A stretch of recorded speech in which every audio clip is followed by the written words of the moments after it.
예수님께서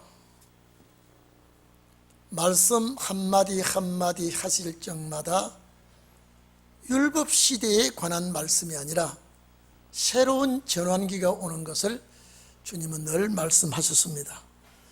우리 21장 18절로 22절 보면은 무화과나무가 잎만 무성하고 열매가 없는 그 나무에게 주님은 저주를 했습니다. 그러면 율법교회가 아주 화려하게 성전을 지어놓고 그 안에서 소 팔고 양 팔고 비둘기 팔고 돈 바꾸고 이제는 제사가 중심하지 아니하고 이제 상업화되어 갈 때에 주님은 성전을 채찍으로 짐승들을 쫓아내고 돈꾀를 엎어버리고 이런 성전 심판을 하시고 나오면서 무화과나무 저주를 하고, 이 무화과나무 잎만 무성한 무화과나무는 율법교회를 지칭했다 그랬죠. 이건 구약 말기에 되어질 상황을 심판받을 모습을 그렇게 해주었습니다. 그리고 33절 이에 쭉 가면은 악한 농부의 비유를 또 말합니다. 이 악한 농부가 누구냐? 역시 율법교회 종교계 지도자들입니다. 악한 농부를 비유하면서 이제 율법교회를 말하지 않아도 지도자들과 그 추종자들이 심판받을 수밖에 없다는 것을 은연중에 자꾸 이 말씀을 하고 계십니다. 그런데 이제 그러면서 두 아들의 비유를 또 합니다. 하나는 하나님의 뜻대로 하는 자요, 하나는 하나님의 뜻을 거역하는 자요. 이제 이런 말씀을 쭉 할 때에 하나님은 반드시 계획하신 대로 준행하실 때에 구약 말기에 반드시 심판이 있다고 하는 것, 구약 말기에 진노의 심판이 교회를 향하여 내리실 것이라고 하는 것, 예수님께서 항상 그 염두에 두시고 말씀을 하고 계셨던 것입니다. 그래서 이제 악한 농부의 비유를 하면서 이거는 포도원을 심고 또 울타리를 하고 망대를 짓고 접자는 구유를 만들어 놓고 농부들에게 세를 주고 먼 나라에 가서 이제 실과 때가 와서 추수됩니다. 심판기입니다. 실과 때가 와서 이제 포도원 주인이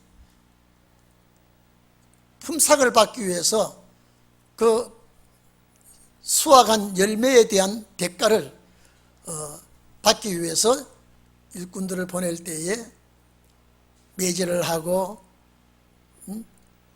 또 욕을 하고 때리고 죽이고 쫓아보냈습니다. 2차 더 많이 보냈습니다. 또 그랬죠.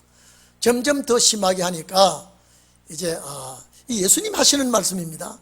이제 이 아들 하나밖에 없으니 이 아들을 보내면 이 농부들이 잘 대접을 하고 이 전과 같은 그런 일을 하지 않을 것이다 하고 아들을 보냈더니 이는 상속자니 죽여버리고 포도밭을 빼앗아버리자 이러면서 저 포도밭 영문 밖에 나가서 죽여버렸다. 자, 이 주님 당신이 어떻게 돌아가실 것을 거기서 지금 말하고 있죠, 지금요. 그리고 이제 포도밭 주인이 노해서 이제 군대를 보내서 이 악한 농부들을 싹 진멸해버리고 첫때에 열매 맺는 첫때에 열매 수확을 잘 맺고 이제 주인에게 이 과일을 잘 바칠 종들을 따로 이 포도원을 맡기겠다라고 했을 때 이미 주님은 구약교회 심판하고 신약교회 은혜시대의 일꾼들을 이 포도원을 다시 맡길 것을 말한 겁니다. 자, 이 포도원을 열매 맺고 수확을 잘해서 포도원 주인에게 충성할 수 있는 이 포도원 일꾼들에게 맡길 때 수수기가 올 때는 심판기라는 걸 이제 여기에 그냥 신약 말기에 다시 심판기가 온다는 것을 여기에 말씀하시고 계십니다. 그래서 오늘 여기에 이제 포도밭을 누구에게 맡기느냐? 이제 이방입니다. 본방을 심판하고 이방인에게 맡길 때에 이제 그 끝에 심판기가 오게 된다고 하는 걸 우리는 이 말씀에서 알고 또 준비해야 되는 것입니다. 여러분 봐보십시오. 이제 신약 말기가 오면요, 여러분 우리에게 엄청난 도전이 옵니다. 왜? 우리가 알고 배우고 전하는 말씀은 은혜 시대 때의 말씀과 전혀 다릅니다. 안 맞아요. 구원 문제도 안 맞고 영생 문제도 안 맞고 내세관도 우리는 세밀하게 알고 있는데 이것 때문에 많은 의사충돌이 될 수밖에 없습니다. 한 가지 예를 들면요, 여러분 봐보십시오. 예수를 믿으면 다 천국 간다 그럽니다. 성경 그렇지 않습니다. 예수님께서 말씀하신 내용을 보면 천국 갈 자가 따로 있고 그 외에는 하나님의 백성들이라도 천국까지 못한다고 하는 것을 분명히 말했습니다. 그거는 예수님께서 말씀하신 비유 중에요, 전부 두 가지가 있다고 예수님 말씀하시고 계시거든요. 그런데 이걸 두루뭉실하게 절대 하나로 묶어버리면요, 이건 진리가 혼선될 수 있습니다. 모를 때는 몰라도요, 딱 알면요, 여러분 이거는 이 혼선을 우리가 알고 있는 것은 그들이 볼 때 잘못된 걸로 알고 있습니다. 그럼 우리가 볼 때는 그들이 모르고 있을 뿐이지 알려주려고 말하면 받아들이지 않습니다. 사도 바울이 뭐라고 그랬습니까? 사도 바울의 율법을 정통한 사람인데 주님이 십자가 돌아가시고 난 다음에 이제는 율법 외에 이제 율법만 가지고 자꾸 붙들고 늘어질 것이 아니라 율법 외에 하나님의 한 의가 나타났다고, 이제는 믿음으로 말미암아 구원을 얻는 시대가 왔다고 사도 바울이 그렇게 외쳐도요, 유대인들이, 종교 지도자들이, 율법학자들이 바울을 볼 때에 이거는 이단자요, 율법을 파괴하는 자요, 하나님의 이름을 모독하는 자로 아주 몰아붙였습니다. 오늘 여러분 지금요, 반드시 율법 시대에서 은혜 시대가 오는 것을 사도 바울이 얘기했거든요. 그런데 율법 시대 사람들은 절대 은혜 시대는 모릅니다. 오는 것도 모릅니다. 오늘 우리가 은혜 시대에서 신혼의 날이 온다고 하는 걸 성경은 꽉 전부 이 내용이에요. 은혜 시대의 말씀으로 끝나는 것이 아니라 신혼의 역사가 온다고 하는 거, 성경은 수없이 말했는데 이걸 나눌 줄 모르면, 같이 묶어버리면 해석이 안 된다니까요. 해석이 안 된다니까요. 만약에 은혜 시대를 말한다면요, 천국까지 못할 자는 기독교인들이지만 다 지옥 가버립니다. 예수 믿고 천국 갈 자, 예수 믿으면 다 천국 가야 되지만은 예수를 믿지 않는다는 전부 지옥 가고, 예수님께서 비유로 말씀하신 것은 기독교 안에서 구원이 둘로 나눠지는 것을 말씀하셨는데, 이걸 기독교 안에서 구원받는 자 외에는 기독교인도 구원받지 못하는 자가 수없이 나오게 된다면 이거는 십자가 피가 그렇게 가치가 없어집니다. 절대 우리에게 예수 믿음으로 얻어지는 구원은 십자가 피 요거 하나만 가지고도 충분합니다. 십자가 피 하나 가지고 우리가 영혼 구원을 받을 수 있습니다. 이거는 기본이에요. 기초예요. 그래서 누구든지 주 예수를 믿으면 구원을 받게 된다는 거, 예수 믿는 자에게 구원이 온다고 하는 거, 거기에는 따지는 것도 없고 조건도 없고 이웃하는 것도 없습니다. 예수 믿으면 구원한다는 거예요. 자, 그러면 보십시오. 예수님께서 모든 비유의, 모든 예화의 모든 말씀은 그렇게 안 돼 있거든요. 그래서 두 시대를 쫙 나눠버리면요, 이 말씀은 이쪽에 해당되는 말씀이요, 영구원에 해당되는 말씀이요, 이쪽에는 영과 육이 구원 얻는 말씀이요, 나눠버리면 주님 말씀하신 것이 정확히 갈라집니다. 이걸 나눌 줄 안다고 하는 것은 주께서 은혜를 주셨기 때문입니다. 그러니까 여러분 봐보십시오. 우리가 1장에서 이제 14대, 그리스도가 14대라고 말하면서 그리스도가 되는 과정은 예수가 이 땅에 오셔서, 자, 사람의 몸을 입고 오셔서 이제 사람들이 겪는 고난과 역경을 겪게 되고 십자가에 못 박혀 돌아가시고 부활승천하시고 제자들에게 성령 주어서 은혜 시대가 온 거예요. 이것이 지금까지 이루어진 겁니다. 그런데 주님 말씀하신 것은 거기에서 어떻게 해야 되느냐라고 말하고 있습니다. 제가 쉽게 말할게요. 자, 제일 제가 이 문제 가지고 모 교단 목사님하고 재판이 벌어졌어요. 제가 청주 법원까지 제가 갔다 왔어요. 요거 하나 얘기해 드릴게요.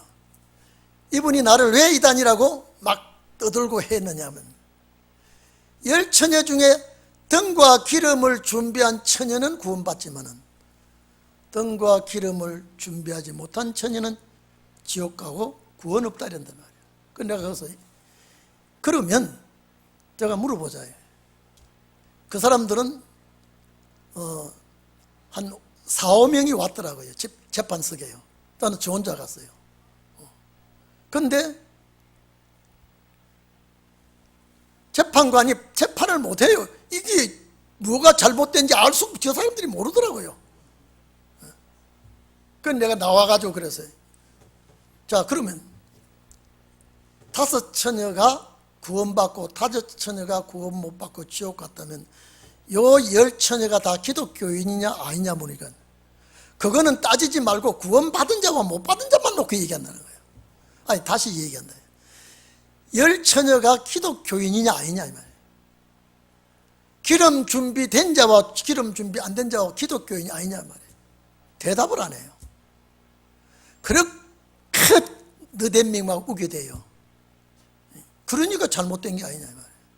어째 구원받을 수 없는 사람을 구원받는다고 하느냐 말이에요. 자, 그래서 5 처녀가, 구원받지 못한 5 처녀가 예수 피가 있는 자에 없는 자가, 여러분 있어요 없어요? 예? 있죠. 그러면 예수 피가 있는 자는 성경을 몰라도 잘못된 해석을 해도 예수의 피는 빠져나가지 않습니다. 반드시 그 예수의 피 때문에 그 영혼은 죽음 직전에 와서 회개하고라도 구원을 줍니다. 그래서 제가 그 사람들하고 싸우다가 그냥 헤어져 버려 말았는데, 고린도전서 5장에 보면은 기름 준비 안 한 사람이 지옥 갔다면, 구원 없다면 애비의 아내를 취한 이 사람은 고린도 교회예요. 교인이에요. 사도 바울이 그에게 향하는 말씀이 회개하지 않았어요. 아주 교만했어요. 회개하지 안 하고 고린도 교회 성도기 때문에 바울이 뭐라 그랬습니까? 사탄에게 내어줬다 그랬습니다. 그 육체는 사탄에게 내어주었으니 죽임을 당하고, 어떻게 죽을지 몰라요. 병으로 죽을지 어떻게 죽을지는 말 안 했어요. 사탄에게 내어주었으니 육은 멸하고 그 영은 주 예수의 날에 구원을 준다 그랬습니다. 예? 고린도전서 5장 보면요, 이방인들에게도 이는 일이 없다 그랬어요.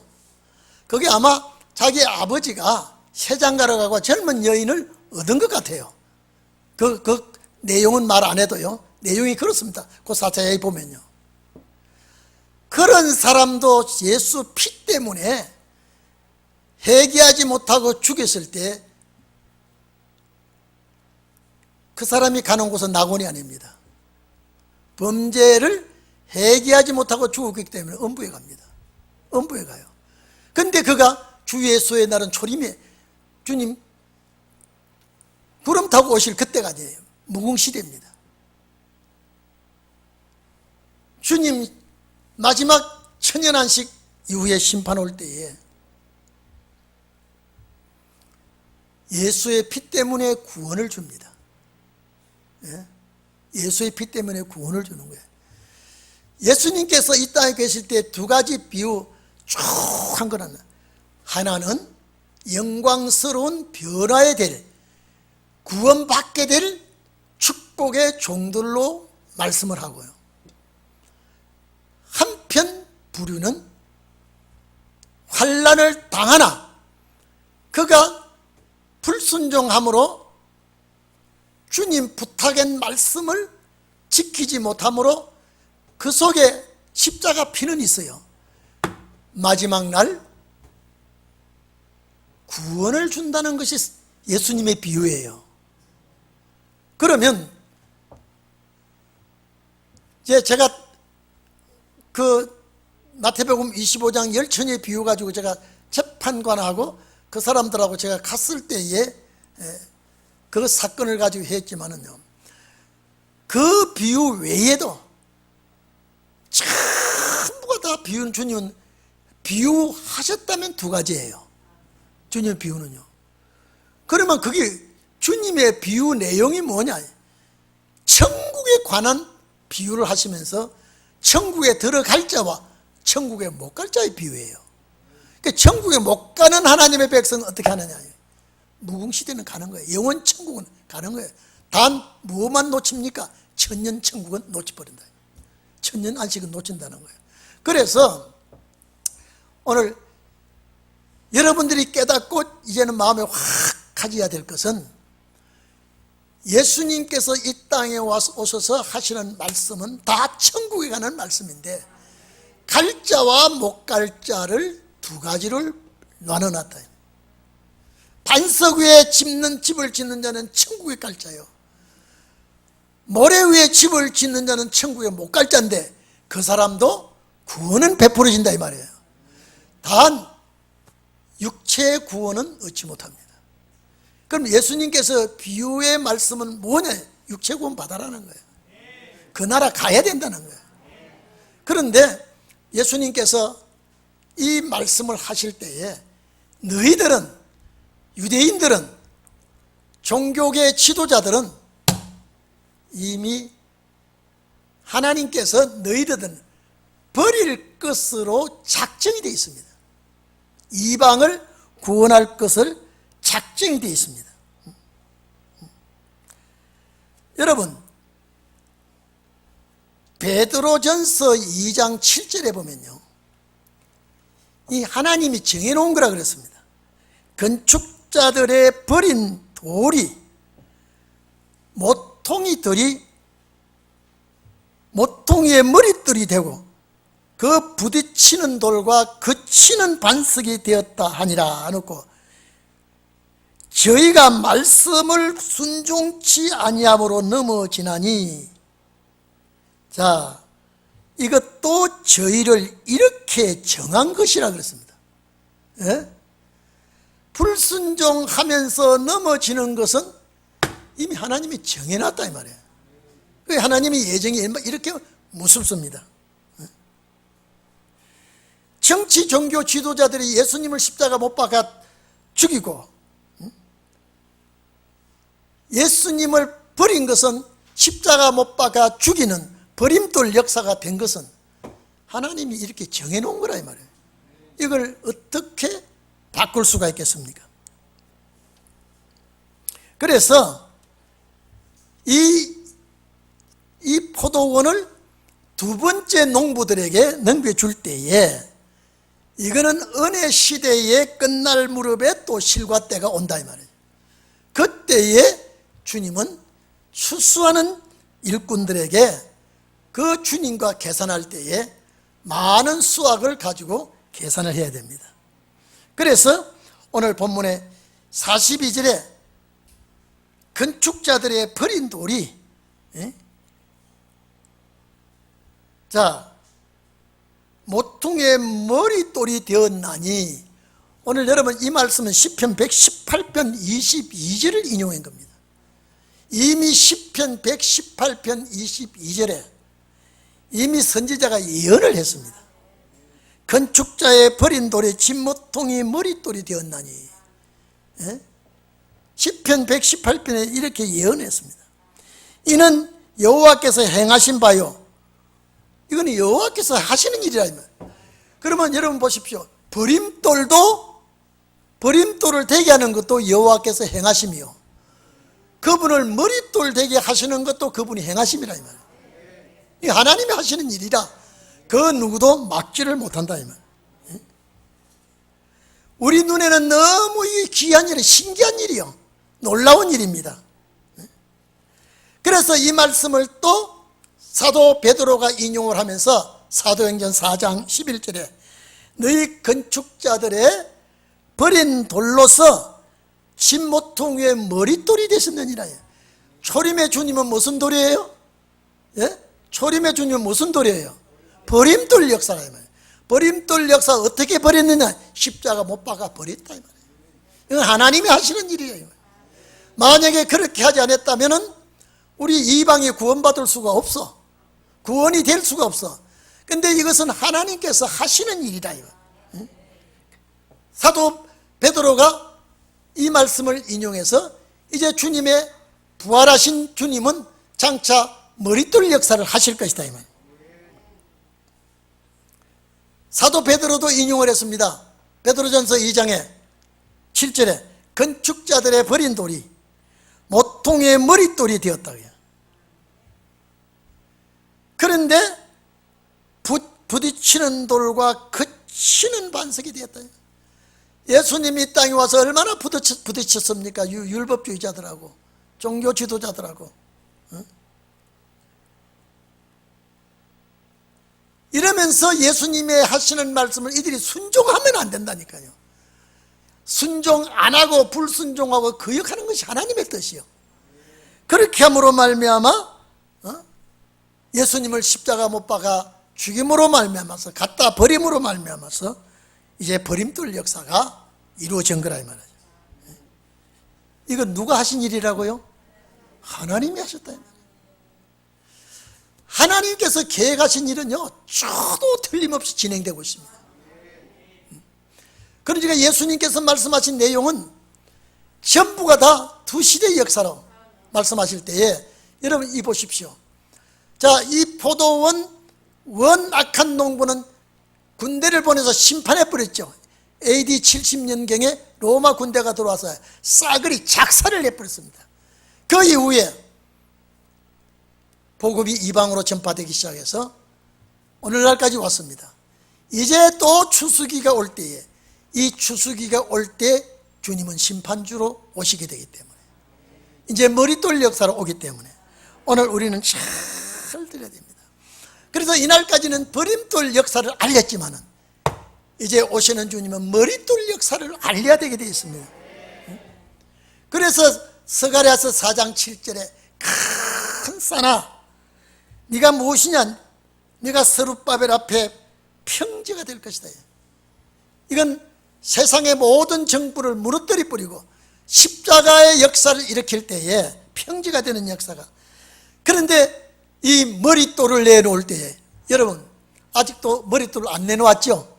안 내놓았죠? 이제는 머릿돌을 내놓을 때 이 소리를 머릿돌을 내놓을 때 듣는 자들이 할렐루야 은총 하는 기적의 역사가 일어날 것이다. 아직도 머릿돌 역사 일어나지 않았어요. 알려주지 않았어요. 그리고 이 머릿돌을 내놓는 이자가 성전 지대를 놓았으니 이 성전 건축을 마치게 될 것이다. 이 스룹바벨의 역사거든요. 이게 아직도 마지막에 우리 시대에 남아있는 역사입니다. 제발 여러분요, 이 역사에 동참하는 자가 되기를 바랍니다. 여러분, 세상에 무슨 낙이 있습니까? 예? 정말로 세상 저는 그래요. 제가 나이가 많이 먹어서도 지금 가만히. 제가 그제 이제 백신 맞으라고 지난번에는 못 맞았고 수요일날 맞으러 가보니까요, 나이 많은 사람 봐. 그런데 아마 앞에 아들인 모양이야. 그 휠체어에 앉혀가지고 더 가니까 그 할아버지 할머니 모습이 우리 집 사람하고 같이 갔거든요. 저하고 주사를 따로 맞아야 된다고 그래. 여보시오, 우리 집 사람은 길을 잘 못 찾아서 같이 안 가면 못 맞아.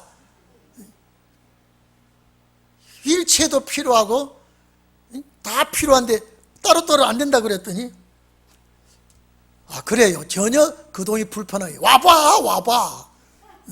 제가 그 저기 동사무소라 뭐라 그럽니까? 주민센터라 그러죠. 와보면 알 거 아니야. 이렇게. 아 그러면 한 사람은 보호자는 꼭 따라가야 됩니까? 그래, 따라가야 돼. 그러면 둘이 같이 맞게 할게요. 그래야 둘이 같이 맞았어. 여러분, 떼수만 같이 맞을 수 있어요. 근데 앞에 할아버지 할머니 보고 제가 옆 보고 그랬어요. 저 모습이 우리 모습이다. 저 모습이 우리 모습이다. 여러분, 저분들이 세상살이에 뭐 좋은 일, 즐거운 일, 기쁜 일도 있었겠지만은 슬픈 일, 괴로운 일도 있었단 말이에요. 근데 와보니까 이제는 몸뚱아리가 말을 안 들으니까 휠체어에 타고 아들이 암만 밀고 가더라고요. 오늘 여러분, 우리는, 여러분 어떤지 몰라도 저는요, 참 이 세상은 너무 허무하고요, 너무너무 이제는 재미가 없어. 먹는 것도 사명 때문에 먹지, 아니면 안 먹고 그냥 살았으면 좋겠어. 뭐 죽으면 죽고. 사명 때문에 이 성경을 읽어보면요, 밥 한 술 더 먹고 눈을 부쩍 떠야 되겠다. 성경을 또 읽으면은 피곤할 때 쉬었다가 또 활력을 얻어야 되겠다. 저는 늘 그렇게 삽니다. 여러분 그래요, 안 그래요? 뭐 대답 안 하는 사람은 안 그런 모양 같지만은 기다려 보세요. 똑같습니다. 세상에 즐거움도 없고 만족도 없고, 그래서 가정에 웃음이 별로 없어요. 밥 먹자 그러면 예 먹읍시다. 다 먹었어요? 예, 다 먹었어요. 그럼 끝나요. 내 서재에 들어가면 자기는 또 거실에 앉아서 또 책 보고 성경 보고. 여러분, 그러나 성경을 보면 두 시대가 있는데 두 시대만 보면 눈이 반짝반짝하거든요. 여러분 봐보십시오. 저는 이번에 이준서이가 민주당 36살 먹는 이준서이가 당대표 되는 걸 보고요, 젊은 세대로 싹 바꾸니까요, 송영길이나 정세균이를 보니까 아주 노틀같지요. 아이고 그만 왜 눈이 그래 보입니까? 이제 너희들 좀 들어가고 젊은 세대 좀 나왔으면 좋겠다. 오늘 여러분요, 은혜 시대가 박시 늙어버렸어요. 이제 젊은 신혼의 역사가 나와야 돼요. 신혼의 역사가 일어나야 젊은 세대의 역사입니다. 오늘 여러분, 제가 또 얘기합니다. 이 자리에 나오게 된 건 주의 은혜입니다. 주가 붙들고 이끌어 준 겁니다. 어떤 일로 이 자리에 왔는지 몰라도 오게 하신 것은 주님이에요. 말씀 준비하시게 하시는 것도 주님이에요. 아버지가 하는 일이라 그랬거든요. 예수 십자가 못 박아 죽이고 배척하는 거 아버지가 한 일이라 그래요. 시켜서 한 일이에요. 이건 누가 안 할 장사가 누가 있냐. 오늘 여러분 신원의 말씀으로 마지막 시대에 역사하게 된 거 아버지가 하시는 거예요. 나는 안 돼요. 나는 할 수 없어요. 나는 할 수 없어요. 주가 이렇게 서시게 되어 있습니다. 그렇기 때문에 베드로전서 2장 7절에 보니까 내가 너무 이것은요, 아니 이렇게 저희를 이렇게 하나님이 정했다고 하는 것은요, 버림돌 되도록 하나님이 정해졌다 이 말이죠. 이걸 누가 뒤집을 수 있습니까? 하나님이 정해놨는데. 그러니 종교 지도자들이 예수를 못 박을 수밖에 없는 거예요. 그리고 버림당할 수밖에 없는 거예요. 말씀 이루기 위해서. 그래서 에베소 2장 20절에 여러분 잘 들으세요.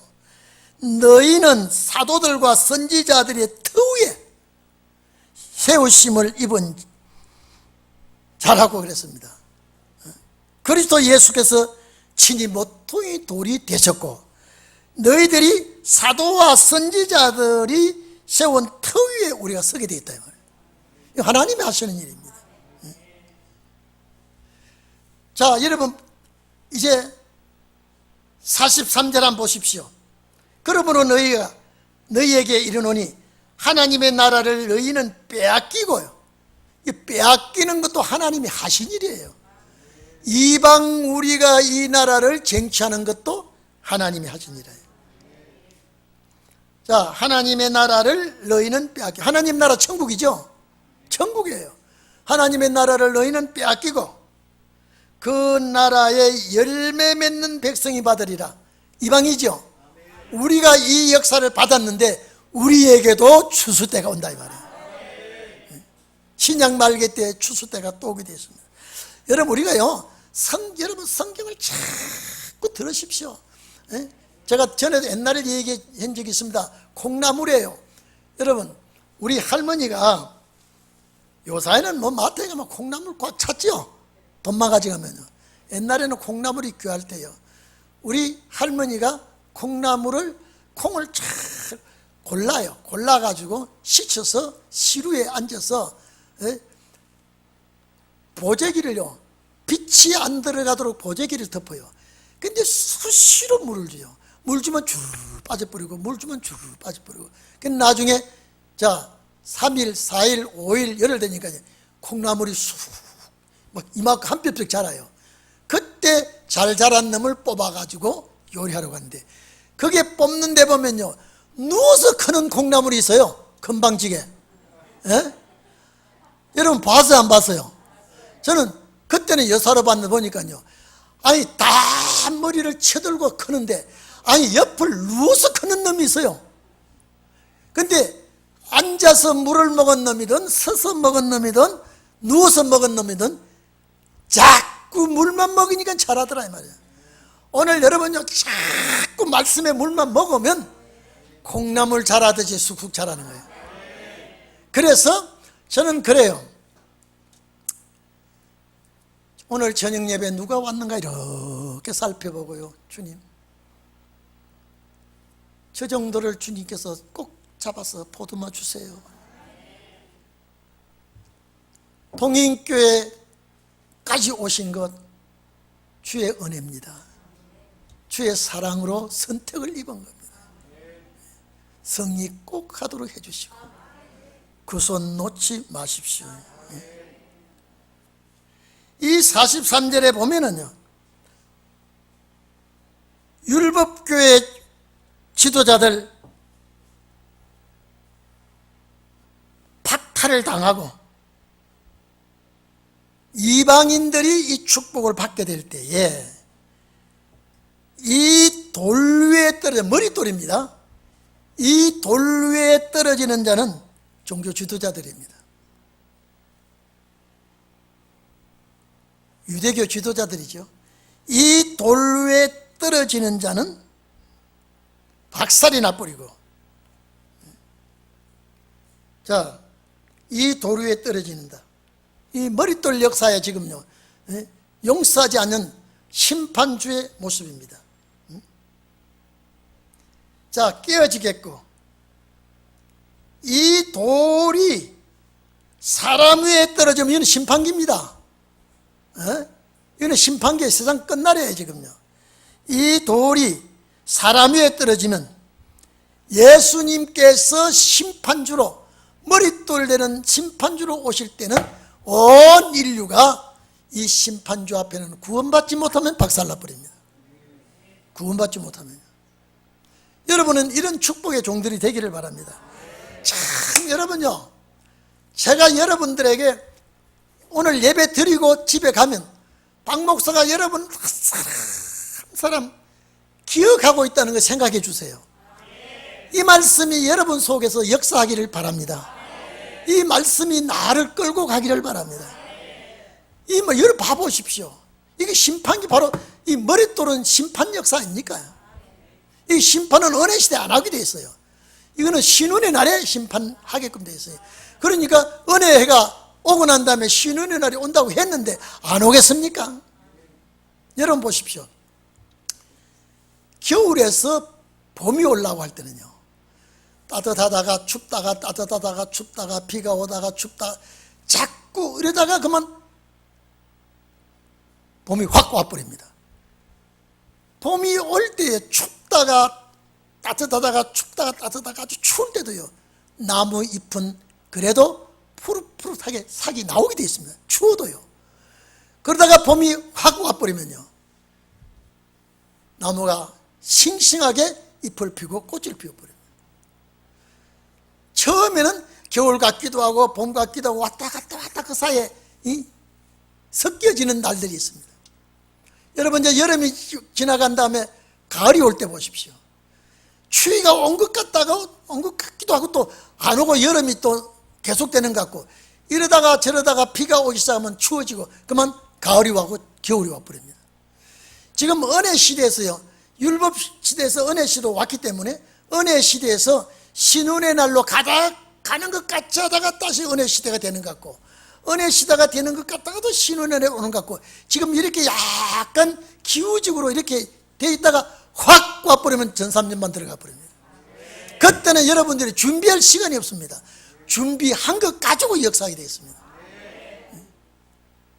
자, 이 돌이 사람을 덮치기 시작하면 심판기 아닙니까? 이거는 누가 하신 말씀이에요? 주님이 하신 말씀이죠. 변함이 있다 없다? 변함이 없어요. 이런 날이 반드시 오게 되니까, 이런 날이 반드시 우리에게 오게 되니까요. 여러분들은 그날이 올 때까지 귀하신 몸 안녕히 보관하시고 귀하신 몸 철저히 관리하시면서 역사에 대비를 하시기 바랍니다. 보십시오. 이 포도밭을 이방인에게 준 다음에는 심판 들어온다고 그러잖아요. 먼저 포도밭 관리하던 농부는 심판해버리고, 이 진리 위에 그리스도의 머릿돌 위에 떨어지면 자기들이 박살나 죽게 되고, 나중에 이 머릿들이 강림하셔서 사람을 덮치게 되면 모든 사람이 가루가 되어버린다. 박살이 나서. 이거는 심판기의 역사입니다. 그래서 이 돌이 사람 위에 떨어지면 저희를 가루로 만든단 말은요, 완전히 이거는요, 용서받을 수 없는 심판을 상징하는 겁니다. 이 돌이 누굽니까? 그리스도 아닙니까? 심판주지요. 그래서 여러분들은요, 저는 그렇습니다. 많은 수천 명, 수만 명이 모이는 것보다도 오늘 요 사람들이, 여러분, 마가다락방에 110명의 역사가 예루살렘을 시작해서 그 철통 같은 로마 정부를 점령까지 했습니다. 그게 복음 근거지로 해서 복음 역사가 시작된 거 보십시오. 하나님의 역사가 허락하신다면 여러분만으로도 충분합니다. 충분하고 우리 성도들만으로도 충분합니다. 오늘 제가 오면서 우리 집사람이 이래요. 여보, 이제 다음 주부터는 광고를 좀 이렇게 하시면 좋겠다. 그래. 뭘 그랬더니요, 백신 예접종 받은 사람은 이제 1부 예배, 2부 예배 보지 말고 그냥 마스크는 끼고 오되, 백신 맞은 자는 그냥 이제 본당에 앉아서 예배 드리는 게 어떻느냐. 그 말은 또 좋은 것 같아요.